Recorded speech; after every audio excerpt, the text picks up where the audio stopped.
প্রিন্টের মতো করলে এটা চলে আসবে, পাশের এটা ওটা আছে।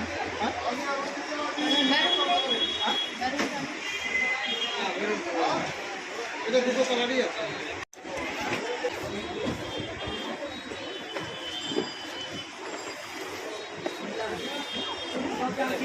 জিনিসপত্র রাখার পরে এইভাবে আংটাটা এইভাবে চাপবেন তো বসবে। হ্যাঁ, বসে গেল। এবার টাকা ঘুরিয়ে দিলাম, তার মানে ট্রলি লক হয়ে গেল। আপনার 30% কেউ আপনার ট্রলি খুলতে পারবে, খুলবে না, খুলবে না। এবার এই যে এটা ধরে টানতে হবে, এটা টানতে গেলেই এটা খোলার নিয়ম। এটা তো এদিকে আসবেই না, যেহেতু লক হয়ে আছে। এবার 30% কেউ যখন খুলতে পারবে না, আপনার দরকার আপনি আসবেন, আপনি যে পাসওয়ার্ডটা আছে সেই পাসওয়ার্ডটা এখানে দিবেন। এই দেখুন আমি পাসওয়ার্ড দিয়ে দিলাম। হ্যাঁ, 0 এখানে 0 করলাম। এবার এটা ধরে টানবো, তাহলে কী হলো, লকটা খুলে গেল, তাই না? লকটা খুলে গেল। পাসওয়ার্ড আমি আলাদা দিতে পারি? আলাদাও দিতে পারেন, সেটা দেওয়ার একটা নিয়ম আছে। দেখে নিন এখানে 0 পাসওয়ার্ড আছে, এটা মুভ হচ্ছে তো। এই অবস্থাতেই এখানে একটা কালো বোতাম দেখা যাচ্ছে।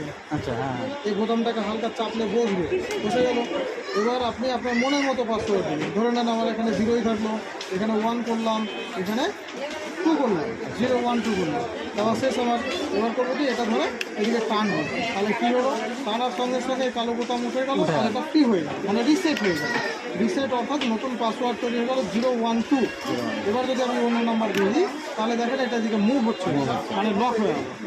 তাহলে আবার যদি মনে লক হয়ে গেল, আবার যদি খোলার দরকার পড়ে, তাহলে 0 1 2 নিয়ে আসতে হবে। 0 1 এই হলো 2, দেখেন এবার খুলছে, বুঝছে না? কিচ্ছু না, সিম্পল ব্যাপার। এই বোতামটা ধরে চাপতে হবে, পাসওয়ার্ড এবার আপনি আপনার মতো দেবেন, মনের মতো দেওয়ার পরে এটা ধরে টানবেন।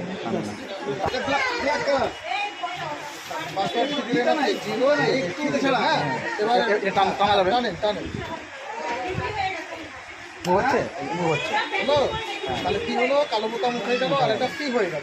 5 হবে না।